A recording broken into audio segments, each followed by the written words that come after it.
Comment le diable arrive à toucher les intouchables? Comment le diable arrive à toucher des hommes et des femmes qui ne pouvaient pas toucher auparavant?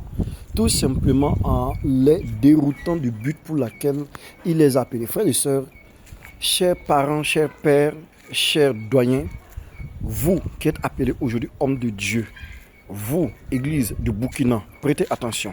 Écoutez, ce que j'appelle aujourd'hui des intouchables sont ces personnes que nous appelons des doyens, des dévanciers, des pères qu'il a établis sur des communautés, sur des nations. Et quand il t'établit, il te donne un mandat. Quand il te donne ce mandat, il t'équipe avec le nécessaire pour que tu puisses être une solution des nations. Et homme de Dieu, tu es appelé en réalité à être boussole et leader des nations. Et lorsque, en étant boussole et leader des nations, tu perds la lumière que tu dois émettre. Les ténèbres vont venir pour faire quoi? Pour t'éteindre. Le diable a deux buts dans ces derniers temps dans l'église du Burkina Faso. Le premier but, c'est de s'infiltrer à l'église, c'est de s'infiltrer dans les églises. Faire quoi? Éteindre l'enseignement de la vérité, l'enseignement de la justice, l'enseignement qui donne la vie, l'enseignement qui vivifie et qui renouvelle. Le deuxième but, c'est de tuer, d'enterrer ces personnes-là que j'appelle ici boussole et leader des nations. Église de Dieu, nous avons un but. Le but que nous avons, le mandat que nous avons reçu, c'est être boussole et leader des nations, des gouvernements, des familles, frères et sœurs. Si tu n'as plus cette capacité de pouvoir diriger, de pouvoir montrer le chemin, de pouvoir émettre la lumière, il faut savoir que ceux qui devaient te donner la lumière là vont revenir en fait sous forme de ténèbres pour faire quoi? Pour te détruire, pour te déstabiliser. Si ce n'est pas uniquement dans nos églises, si ce n'est pas uniquement dans nos communautés, tu ne vas pas voir dans les autres communautés, tu ne vas pas voir dans les autres soi-disant religions.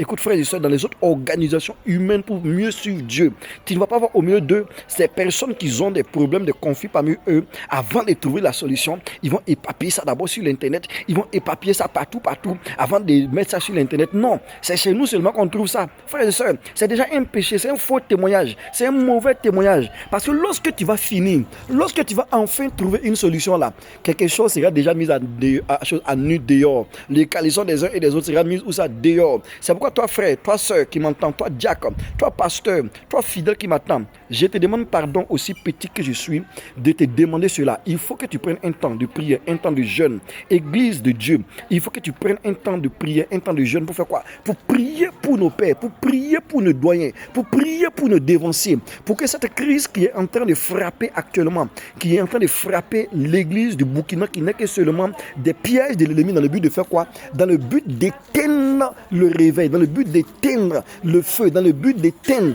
les hommes et les femmes des enseignants de la justice, dans le but de faire quoi? De crier la mort, de crier l'assouplissement spirituel, de frapper, de s'infiltrer et de mettre des mauvaises doctrines. Frère, pendant ce temps-là, nous devons arrêter de propager de n'importe quoi, de propager ces choses-là, de propager ces choses qui doivent se passer dans le lieu secret, sur l'internet et autres. Non, nous ne devons pas le faire. C'est un péché de propager ces secrets du royaume des cieux, ces secrets qui doivent se passer entre les hommes de Dieu, de mettre ça à nu. Aujourd'hui, nous ne devons pas parler de ça, mais nous parlons de ça parce que ça a atteint le niveau où on doit aussi toucher pour dire que voici ce que Dieu veut. Frères et sœurs, nous sommes là pour suivre les traces qui ont été mises. Mais qu'est-ce que vous allez laisser derrière vous et puis partir?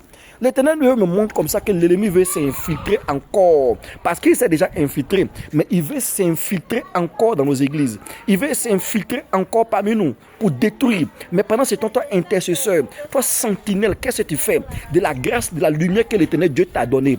C'est l'occasion de te lever. Parce que si tu ne te lèves pas dès maintenant, les semaines qui suivent, les mois qui suivent, nous allons assister à plus de morts dans nos églises. Des morts des intouchables, des morts des sentinelles. C'est pourquoi, frères et sœurs, je prie pour l'église du Burkina Faso. Je prie pour la communauté de notre nation. Que la grâce de pouvoir détecter les pièges de l'ennemi vous soit accordée, nous soit accordée. Et que le plan de l'ennemi soit déstabilisé. Que le plan de l'ennemi soit vaincu au nom de Jésus-Christ.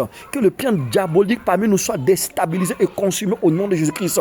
Que l'Éternel Dieu ouvre nos yeux, qu'il nous permette de pouvoir savoir ce qui est de lui et ce qui n'est pas de lui pour nous relever parce que cette nation dépend de nous. Et pendant ce temps, le diable est déjà prêt pour boire le sang et pour manger la chair humaine. Frères et sœurs, il faut que tu te réveilles. Il faut que tu mettes ton orgueil de côté.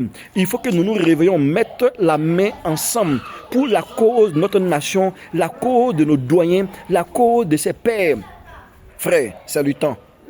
Et il faut qu'il en soit ainsi dès maintenant. Si la lumière arrête d'émettre la lumière dans les ténèbres vont venir étouffer la lumière.